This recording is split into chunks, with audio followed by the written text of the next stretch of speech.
Good morning. The topic for today is understanding yourself and others. Nowadays, you have learned so many things, but have you ever stopped thinking and looking, getting to know yourself? Because sometimes if you don't know yourself, how can you understand the other? For example, like who are you today? Do you know yourself well enough? What you like, what you dislike, and why is that so? Next, what kind of things that you are afraid of? What kind of things that make you feel happy? Or what kind of things that you don't like?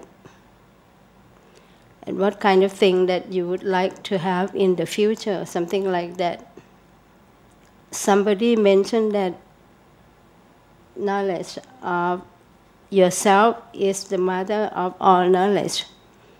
It's a duty that everyone should learn about themselves.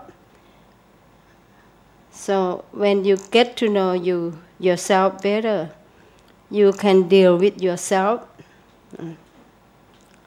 well enough so that you can deal with the other people as well. By understanding yourself better, you will be able to understanding others.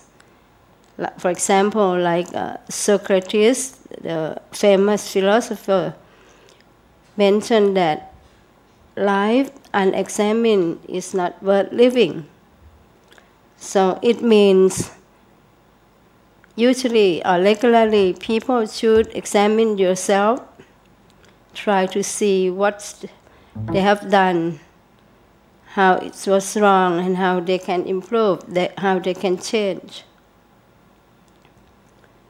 For Socrates, what he knows about himself and what his philosophy is so important that he considered that it's so important that he must follow that. Even it might cost him his death, he would do it if it's right. Nowadays, people avoid to explore themselves and look to understand and examine themselves.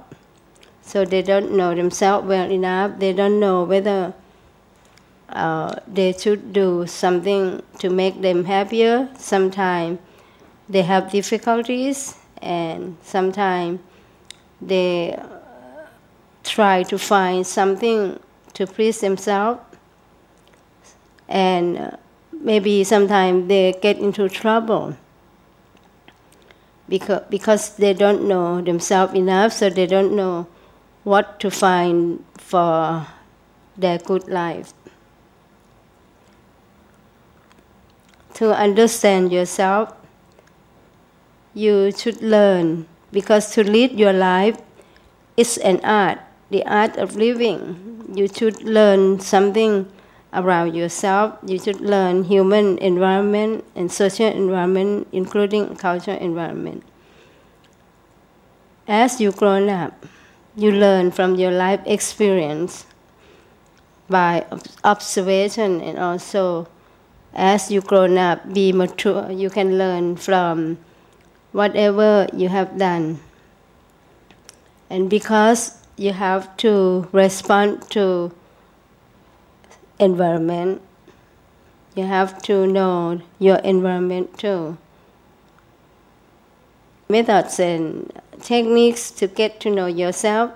There are so many ways that you can learn about yourself, how to have self-realization. You can ask someone else that's close to you, or you can explore yourself to see what is the true self of you, and see how much you have been deviated from the true self. In human society, you might see that people in different social settings behave differently. The 4 basic questions would be, in the same situation, why some people behave alike or why behave differently.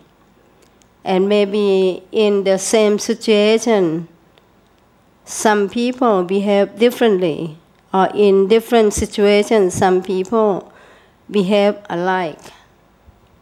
So you have to find out about this so that you can understand yourself and the other people. Some of these questions would help you to discover which behavior was driven by what kind of stimuli or stimulus. Because human behavior is a function of environmental stimuli, how you react or how you behave, sometimes it depends on what stimulus you, what kind of thing that drive you to be that way, or what kind of things that would push you around. So if you know that well enough, you won't let anybody push you around. Also, it's because of individual differences. We will see that those above questions that I mentioned before, the answer would be based on individual differences. Different people come from different background, different family background, different social background. So they respond to different stimulus and respond to different environmental situation.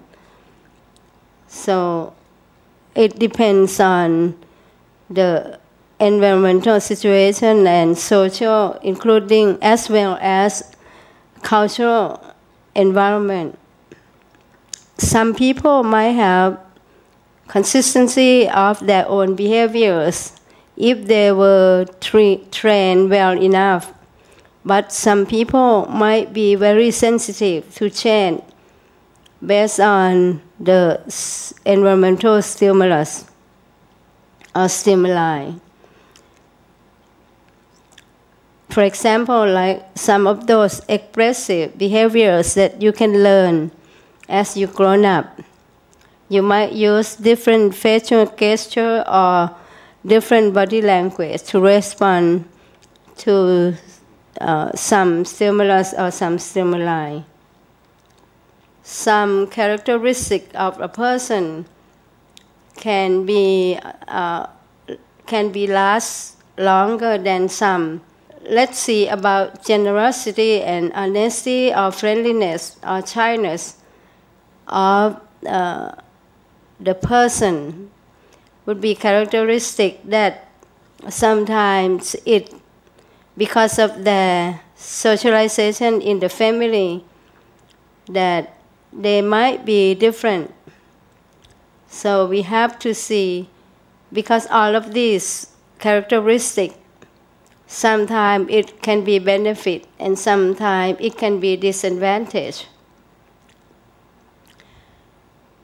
For the question, is there any consistency in an individual's behavior in different situations that can be attributed to personality traits?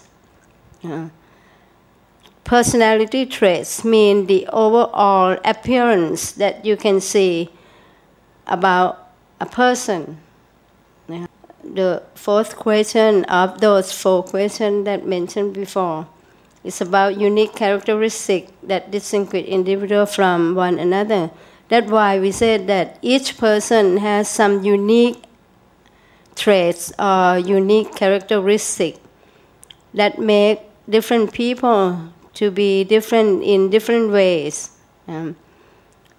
When we look at unique aspect of some people, sometimes it depends on the response style of the people. Each people will have unique characteristics of themselves because of the family and social background. The meaning of personality, it means the overall characteristic or the overall appearance of a person. Sometimes it's reflect some characteristic that they respond or react to different stimulus. Some people might be like maybe has the personality to be a quiet person, or have strong personality or soft personality differently. In psychology, so many psychologists try to study human personality. There are different theories about this that I would like to suggest you to just to know, and if you are interested in this theory, you can try to find extra reading about this theory. The first one is trait theories. It's a theory about traits or characteristics of a person. Psychodynamic theory is about those psychologists that they try to study and set up theory. It's about genetic instinct, unconscious process, and motivational dynamic. And the third one is humanistic theories.